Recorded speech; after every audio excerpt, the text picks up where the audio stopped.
요한복음 3장 1절에서 21절까지 저와 여러분 교독하시겠습니다. 그런데 바리새인 중에 니고데모라 하는 사람이 있으니 유대인의 지도자라. 그가 밤에 예수께 와서 이르되 랍비여, 우리가 당신은 하나님께로부터 오신 선생인 줄 아나이다.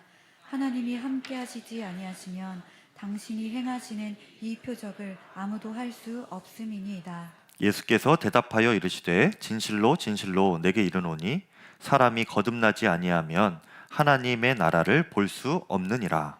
니고데모가 이르되 사람이 늙으면 어떻게 날 수 있사옵나이까? 두 번째 모태에 들어갔다가 날 수 있사옵나이까? 예수께서 대답하시되 진실로 진실로 내게 이르노니 사람이 물과 성령으로 나지 아니하면 하나님의 나라에 들어갈 수 없느니라. 육으로 난 것은 육이요 영으로 난 것은 영이니 내가 내게 거듭나야 하겠다 하는 말을 놀랍게 여기지 말라.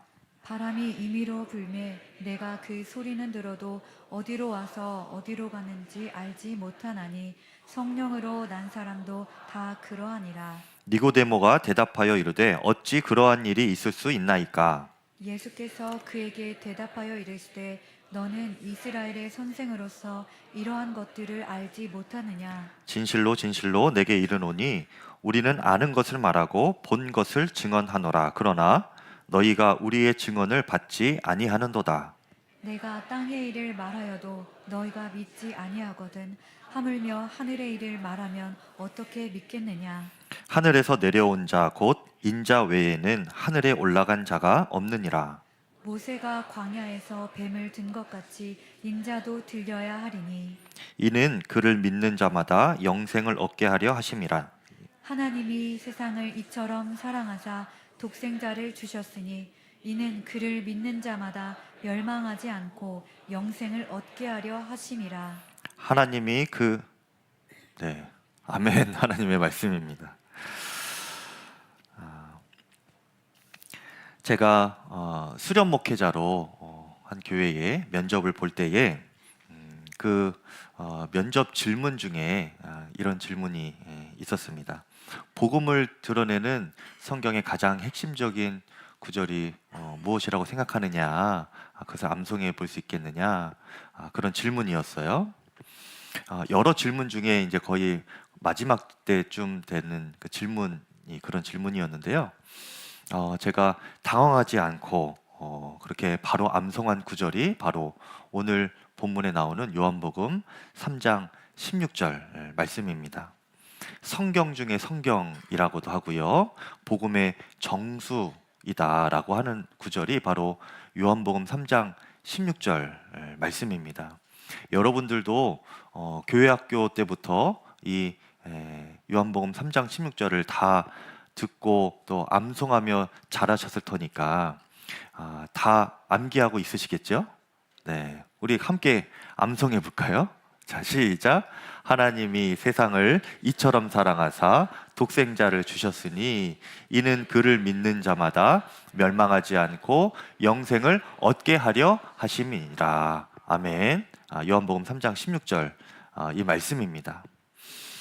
그런데요, 사실 우리가 이렇게 암송을 하면서도 그렇게 잘 알고 있는 구절인데도 사실은요, 이 요한복음 3장 16절을 마음에 깊이 깨닫고 이해하고 그렇게 감동하기는 참 쉽지가 않습니다. 왜 그런가? 여러분, 이처럼 사랑하사라고 했는데 이처럼 사랑하는 게 어떤 사랑입니까? 좀 모호하죠. 그를 믿는 자마다라는 표현도 믿는 것이 무엇인가, 이것을 잘 알지 못하는 분들도 많이 계시고, 또 멸망이라는 단어도 나오고요, 영생도 나옵니다. 네. 근데 이것도 참 이해하기가 어려워요. 우리 중에 그 누구도 이 멸망 또는 영생을 경험해 본 사람이 없거든요. 네. 그래서 예수님께서는요, 이 요한복음 3장 16절 이 복음 중에 복음, 정수가 되는 이 구절을 말씀하시기 전에 마치 우리가 생각으로 그릴 수 있도록 그림 언어로 먼저 말씀해 주신 것이 그 16절 이전에 출애굽 광야 시절 놋뱀 사건, 놋뱀 이야기를 먼저 해주셨습니다. 이스라엘 백성이요 출애굽하여서 완전한 자유의 몸이 되었을 때에 굉장히 기뻤겠지요. 감사와 찬양을 부르고 너무나 감격스러웠을 것입니다. 그런데 출애굽하고 나서 그 이후의 길이 어떤 길이었는가? 광야길이었어요. 그 광야길이 하루, 이틀, 3일 이렇게 길어지면서 점점 이 이스라엘 백성들의 마음에는 불평과 불만, 또 원망이 일어나게 됩니다. 물이 없다, 먹을 것이 없다, 우리를 이렇게 만들려고 광야에서 죽여 죽게 하려고 애굽에서 우리를 데리고 나왔느냐. 차라리 우리가 애굽에서 노예로 살면서도 그냥 그렇게 먹고 살다가 죽는 것이 훨씬 더 좋았겠다. 이렇게 아주 모세를 향하여서 원망을 하죠. 그리고 이것은 곧 하나님을 향한 원망이기도 했습니다. 한두 번도 아니고요. 여러 번 원망을 했어요. 물이 떨어질 때마다, 먹을 것이 없을 때마다 그렇게 원망하는 거예요. 그쯤 되면은요, 하나님께서 그들을 광야에 내버리시거나 그들 말대로 정말 그냥 다시금 애굽의 노예로 돌려보내셔도 참 할 말이 없는 겁니다. 그 정도로 이스라엘 백성들이 하나님을 향하여 원망을 했죠. 그런데 그때마다 하나님은 그들을 실어버리지 아니하시고 인내와 자비로 계속 기회를 주시면서 기적적으로 물을 공급하여 주시고 또 만나와 메추라기를 내려주셨는데요. 그 이후로 매일 40여 년 동안 계속 매일 그 기적적인 만나와 메추라기를 내려주셨습니다. 여러분 이렇게요. 아무런 자격 없는 자들 아닙니까? 이스라엘 백성들이. 근데 이들에게 넘치는 은혜의 선물을 하나님께서 주셨습니다. 이것이 은혜인 거예요, 여러분. 우리가 다 그런 은혜를 받은 사람들인 것이죠. 그런데 그러던 어느 날 그 이스라엘 백성들이요, 그 은혜와 기적 가운데 살면서도 또다시 원망을 합니다. 그런데 이번 원망은 이전과는 좀 달라요. 심각합니다.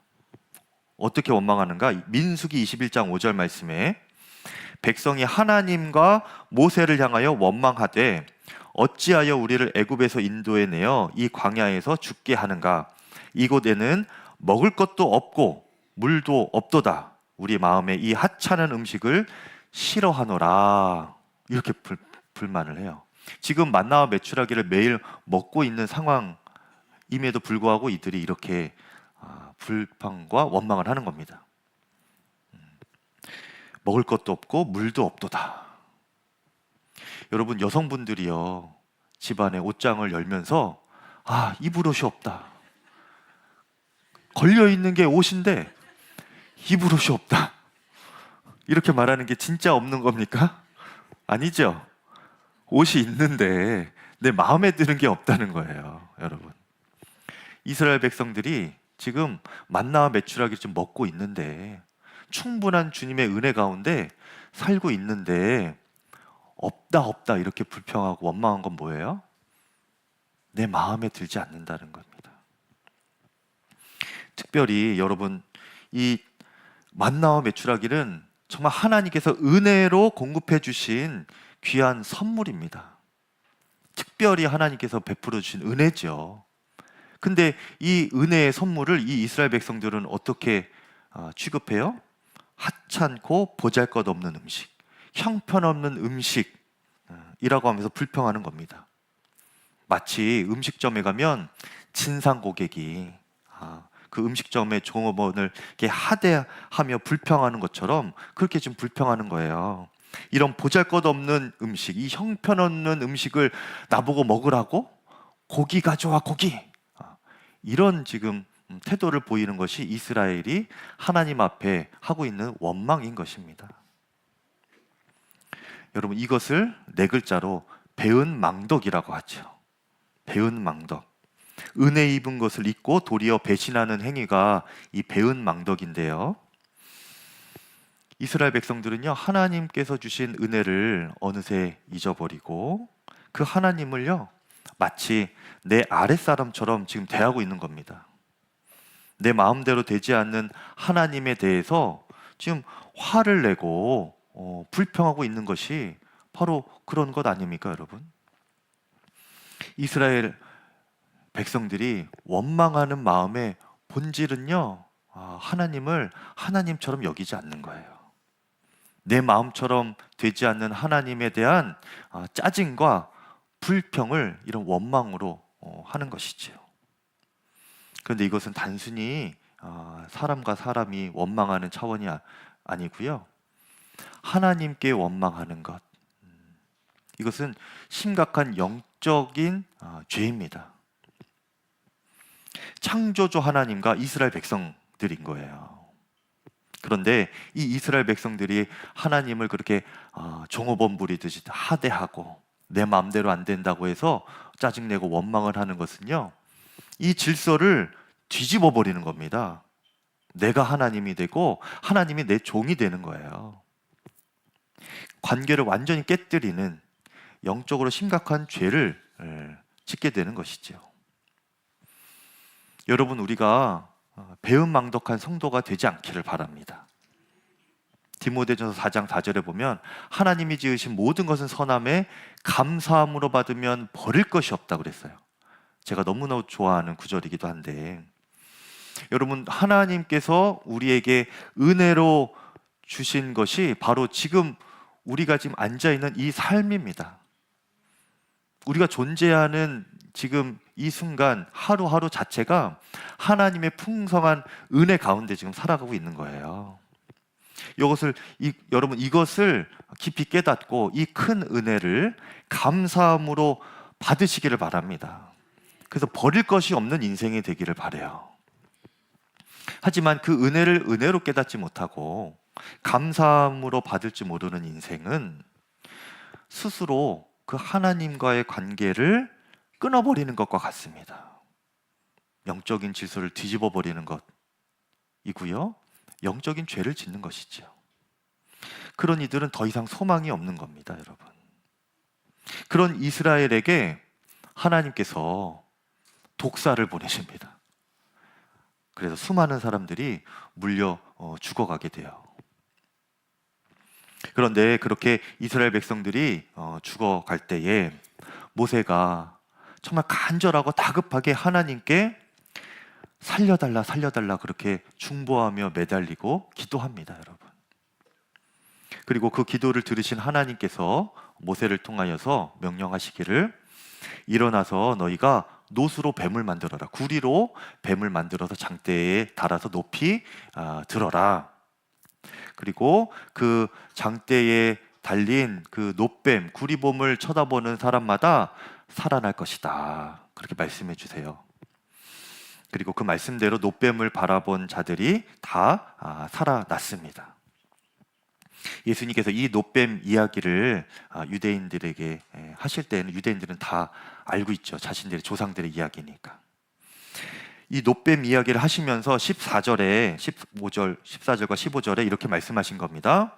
모세가 광야에서 뱀을 든 것 같이 인자도 들려야 하리니 이는 그를 믿는 자마다 영생을 얻게 하려 하심이라, 이렇게 말씀하시고 요한복음 3장 16절이 나오는 거예요. 여러분, 이 놋뱀 이야기는요, 그대로 우리들의 이야기입니다. 다른 사람의 이야기, 이스라엘 백성들, 그들의 조상들의 이야기가 아니고요, 오늘날 나의 이야기이기도 한 것입니다. 배은망덕하여 하나님의 은혜를 알지 못하고 하나님을 배신하면서 내 마음의 주인으로 모시지 못하고 하나님보다 내가 주인 되려고 하는 마음, 그 마음이 있다면 이 놋뱀 이야기가 내 이야기인 거예요. 하나님을 내 마음대로 하려는 마음, 내 마음대로 되지 않으면 짜증내고 불평하고 원망하는 마음, 이것들이 여러분 다 죄의 뿌리입니다. 그 마음에서부터 죄의 열매들이 다 나오는 거예요. 그리고 이 죄 때문에 우리 자신과 하나님과의 관계가 끊어지는 거죠. 아니, 하나님을 내 종처럼 여기는데 하나님과 나와 관계가 이어질 수가 있겠습니까? 이거를 뒤집어 버리는데 그 관계가 이어지겠느냐고요. 당연히 끊어지는 것입니다.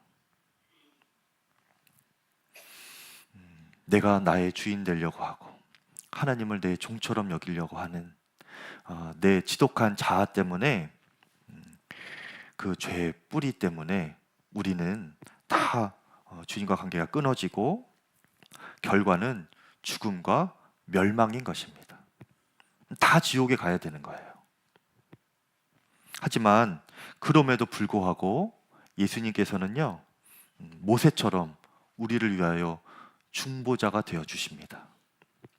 그리고 높이 들린 장대에 높이 들린 그 놋뱀처럼 예수님께서 이 십자가에 달려 높이 들리심으로 그렇게 나를 대신하여서 생명을 내어 주심으로 우리가 그 멸망할 인생에서, 지옥 갈 운명에서 천국으로, 영생으로 옮겨지게 되는 거예요. 이 모든 일을 위하여서 자신의 독생자 외아들을 내어주신 그 사랑이 하나님 아버지의 사랑인 것입니다. 그것이 하나님이 우리를 이처럼 사랑하사, 이 뜻인 거예요. 여러분, 우리가 다 그 사랑을 받은 것입니다, 여러분. 그래서 믿음은요, 믿음이라는 것은 무엇이냐? 내가 그 하나님의 사랑이 얼마나 큰지, 그 하나님의 은혜가 얼마나 큰지 깨달으면 깨달을수록 그 은혜와 사랑에 감사하면서 살아가고, 아무것도 없어도요, 내가 지금 이렇게 구원받고 하루하루 숨쉬며 살아가는 것 이 자체만으로도 나는 가장 큰 은혜를 받았다. 이렇게 감사하면서 살고 그 사랑으로 하나님과 이웃에게 예수님처럼 나를 내어주며 그렇게 사랑하는 것, 이것이 믿음입니다, 여러분. 여러분, 그렇게 믿음으로 살아가시길 축복합니다. 믿음으로 구원 받으셨으니 그렇게 믿음으로 살아가시기를 축복하는 거예요. 여러분, 이 믿음이 우리에게 있는지 어떻게 알 수 있습니까? 그것은요, 평소에는 모릅니다. 광야에 가봐야 알아요. 주께서 나와 함께 하시지만 내 삶이 내 마음대로 안 되고 짜증과 원망이 머리끝까지 올라올 만한 그런 상황에 처했을 때에, 그런 광야의 삶을 살아갈 때에, 그때도 내 마음에서 주님께서 나에게 주신 모든 것이 선합니다. 제가 그렇게 믿습니다. 주님께서 나에게 주신 삶에 저는 만족합니다. 나를 여전히 사랑하시고 가장 선한 길로 인도하시는 주님을 믿고 감사를 드립니다. 이렇게 고백할 수 있다면 우리가 진짜 믿음이 있는 것이죠. 광야로 가봐야 합니다. 하지만 이스라엘 백성들은요, 그 광야에서 하나님을 향한 사랑과 감사가 아니라 원망만 한 거예요. 그런데 안타깝게도 그것이 그들의 믿음의 수준이었습니다. 우리는 어떻습니까? 여러분, 하나님을 정말 사랑하십니까? 내가 하나님을 정말 사랑하고 그 믿음이 있으려면요, 내 마음을 빛 대신 예수님 앞에 가져갈 수가 있어야 합니다. 오늘 말씀에 니고데모라고 하는 사람이 예수님을 이렇게 찾아오는데요, 이 니고데모라고 하는 사람은요, 전형적인 유대인입니다. 뿐만 아니라 유대 사회의 지도자격인 사내들인 공의회의 의원 이라고 여겨지는 사람이기도 해요. 그러니까 유력한 유대 지도층인 것이죠. 그런 사람이 당시에 그 유대교에서 블랙 리스트에 올렸던 그 예수님을 이런 유대 지도자가 만나러 간다라는 것은요, 큰 비난을 받을 수도 있을 만한 그런 일인 겁니다. 그런데 그 니고데모가 예수님을 찾아갔어요. 그런데 어떻게 찾아가는가? 밤에 예수님을 찾아갔다고 했어요. 제가 시골에서 목회할 때 마을에 이제 뭐 밭이 여러 군데군데 있었거든요. 그래서 그 농작물 지으려고 있던 가로등도 다 꺼놨어요. 그래서 6시만 되면은 불빛이 아무것도 없습니다. 어르신들도 6시 정도 되면은 다 집으로 들어가셔서 그렇게 다 불 끄고 잘 준비를 하고 계세요. TV만 이렇게 켜놓으시고 불빛이 없습니다. 그래서 저녁 한 6시 이후에 좀 해가 져서 마을을 들어가면 진짜 깜깜해요. 예. 핸드폰 불빛으로 이렇게 겨우겨우 찾아가야 할 정도입니다. 당시에도요, 예수님 당시에도 밤이라고 하면 그러지 않았겠습니까? 밤이라고 하면요, 아무것도 안 보이는 거예요. 사람도 안 다닐 뿐더러 아무것도 안 보이는 그런 상황입니다. 그만큼 이 니고데모가 사람들의 눈을 피해서 몰래 예수님을 찾아간 거예요. 그러면서 이제 재밌는 장면이 나오는데, 그가 예수님을 만나고 이렇게 말합니다. 2절 말씀에 그가 밤에 예수께 와서 이르되 랍비여 우리가 당신은 하나님께로부터 오신 선생인 줄을 아나이다. 하나님이 함께 하지 아니하시면 당신이 행하시는 이 표적을 아무도 할 수 없음이니이다. 이렇게 예수님께 말을 하는데, 여러분 딱 듣기에도 어떻습니까? 굉장한 칭찬이지요. 겉으로는 예수님을 처음 봤으면서도 아주 극찬을 하고 있어요. 당신이 하는 일을 보니까 하나님으로부터 온 사람이 아니면 정말 그런 일을 할 수 없는 특별한 사람인 것 같다. 이렇게 예수님을 극찬을 하고 있습니다. 그런데요, 실상은 그 니고데모의 마음에는 그 극찬을 하러 간 것이 아니에요. 따로 알고 싶은 것이 있었습니다. 그 예수님께서 정말 메시아인지, 또 하나님의 나라가 언제 어떻게 임할 것인지 이 궁금한 마음이 이 니고데모에게는 있었어요. 그런데 밤에 예수님을 찾아가는 그 모습처럼 예수님을 만난 그 현장 가운데서 그 상황 가운데서도 자신의 마음을 선뜻 이렇게 드러내 보이지 않습니다. 감추고 숨기는 것이 있어요. 원래 하고 싶은 말은 마음에 있는데, 의도가 마음에 있는데 그것을 가리고 있는 거예요.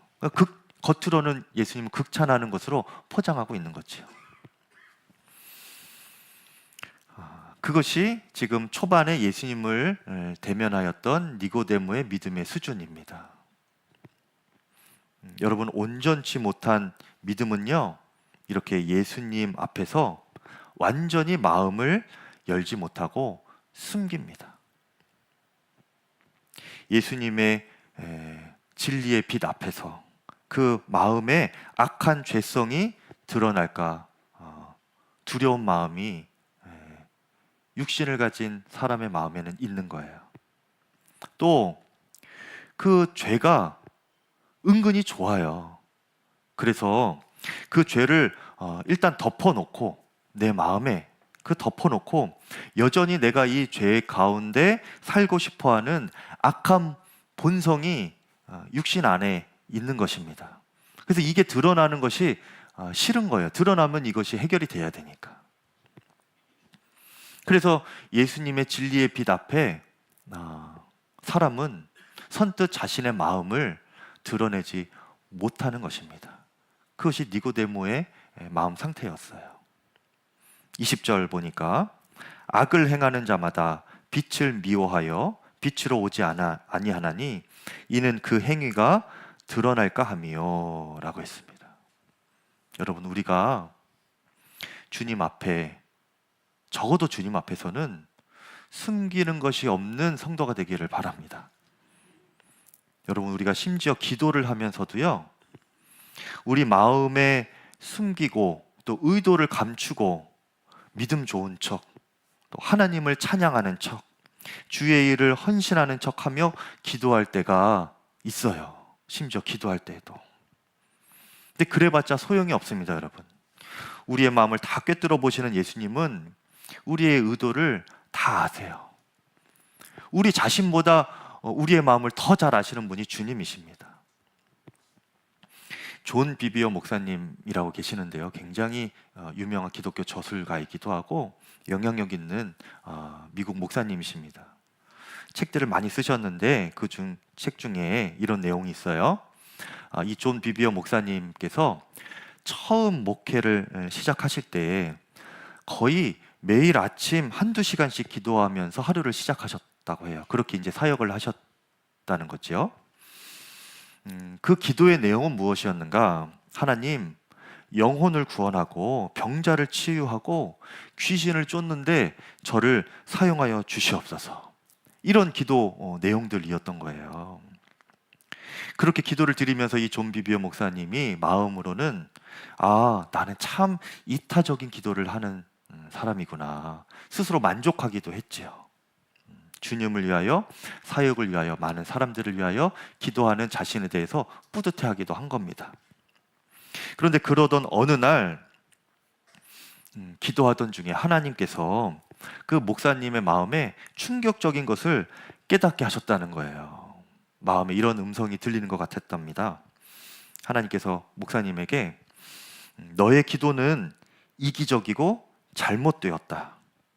너는 계속 저를 사용해 달라고만 하는구나. 너의 기도의 초점은 바로 너다.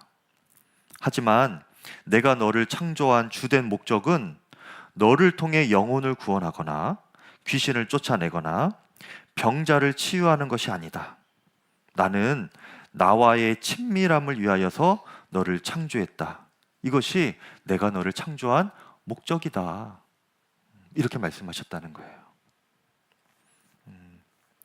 여러분, 우리가 주의 일을 위하여서 나를 사용해 주십시오, 이렇게 기도하는 것, 그 의도 속에도 나의 진짜 의도를 숨길 때가 사실은 많다는 겁니다.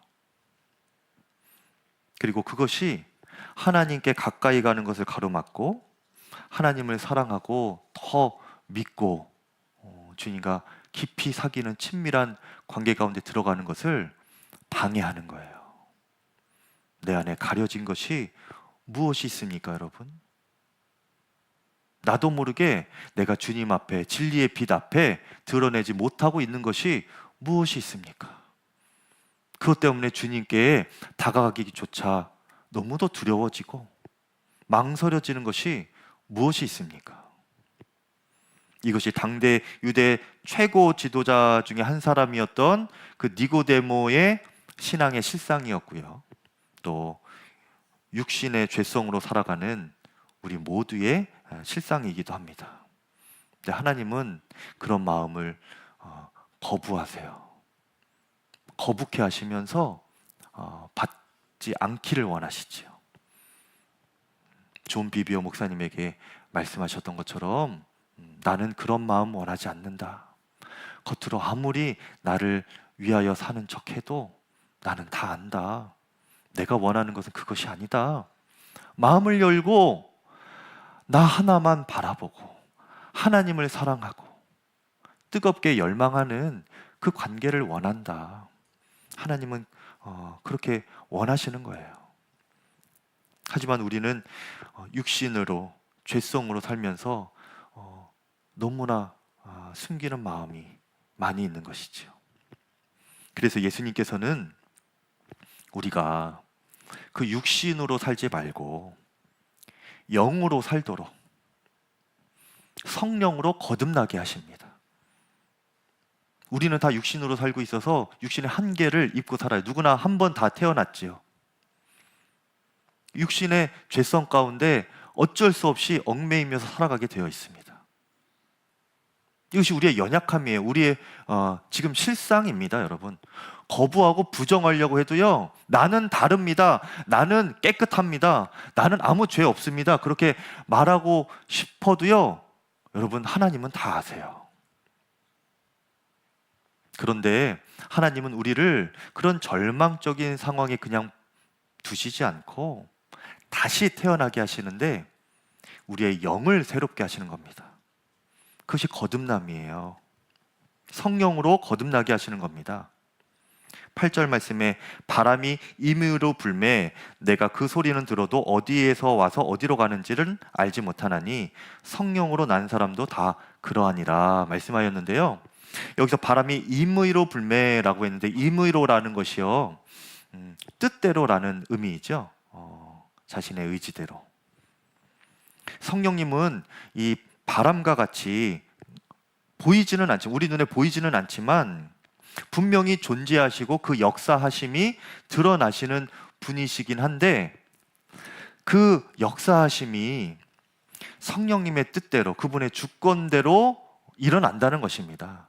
그것이 바람이 임의로 불매 성령이 그러하다라는 거예요. 그러니 여러분, 지금도요, 성령님은 성령님의 의지대로 이곳에 운행하고 계십니다. 두세 사람이 모인 곳에 나도 그곳에 있을 것이다 하신 예수님의 말씀에 의지하면 그 성령, 예수님의 영이신 성령님도 다 이곳에 운행하고 계시는 거예요. 그리고 각 사람의 심령에 임하기를 원하시고 또 주인 되기를 원하십니다. 그런데 성령께서 그 마음에 들어가기를 원하시는 곳, 참 들어가서 마음 편하게 여기실 만한 곳이 있어요. 성령님의 뜻이 있다는 겁니다. 의지가 있다는 겁니다. 성령님도 생각이 있으신 거예요. 어떤 곳이에요? 그분의 뜻이 어느 곳에 임하시겠습니까? 내가 성령을 소유하려는 것이 아니라 바람처럼 그렇게 임의로 마음껏 역사하시는 그 성령님께 내가 복종하며 내 마음을 열고 받아들이고자 하는 사람의 마음, 그 사람에게 성령이 강력하게 임하는 것입니다. 이것이 내 마음대로 살고자 하는 육신의 삶에서 성령에 사로잡힌 영의 삶으로 다시 태어나는 것, 거듭남인 것입니다. 여러분, 성령으로 거듭난 여러분 되시기를 축복합니다. 내가 주님을 믿는다고 하고 유대의 종교 지도자급으로 그렇게 신앙생활 열심히 했다고 해도 성령으로 거듭나지 못한 사람이 얼마나 많은지 모릅니다. 내가 여전히 내 마음의 주인 노릇하고 싶어하고 하나님을 알기는 하고 믿는다고는 하는데 어떻게 믿어요? 하나님을 내 종처럼 여기는 겁니다. 기도하고 그것을 이루어 줘야 하는 대상으로만 여기는 거예요. 그거는요, 영적인 왜곡입니다. 그건 죄예요, 여러분. 하나님이 그 마음 받지 못하십니다.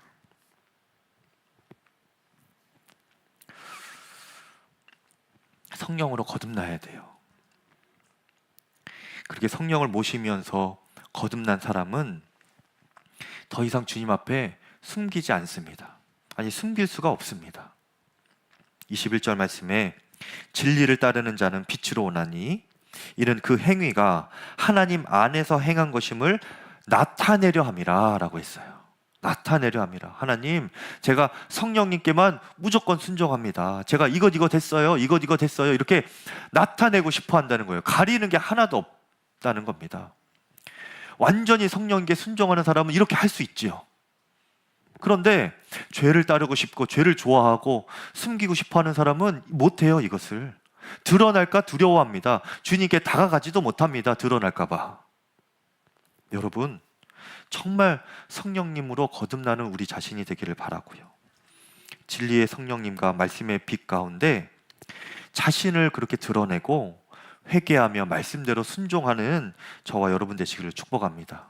성령님께 마음을 열어야 되는 거예요. 열어야 되는 겁니다. 나의 죄된 본성과 가리고 싶은 것까지 다 주님 앞에 숨김없이 터놓고 기도하고 용서를 구하고 그렇게 빛 가운데로 살아가시면 주님께서 따뜻한 성령의 빛으로, 말씀의 빛으로 우리 마음을 조명하시고 드러내시고 깨끗하게 하여 주시고 자유케 하실 것입니다. 무엇을 하든지 우리가 거리낄 것 없는 그런 성도가 되는 거예요. 그것이 믿음이고요. 그것이 구원입니다, 여러분. 두려워하고 피하면서 사는 것은요, 구원받은 삶이 아니에요. 빛 가운데 살아가는 것이 여러분 구원받은 자의 삶이고, 그것이 내가 지금 영생을 살아가고 있는 것이구나 확신할 수 있는 거예요. 여러분 그렇게 성령으로 거듭나서 구원의 기쁨과 영생으로 살아가시기를 축복합니다. 이 시간 우리 찬양 부르시면서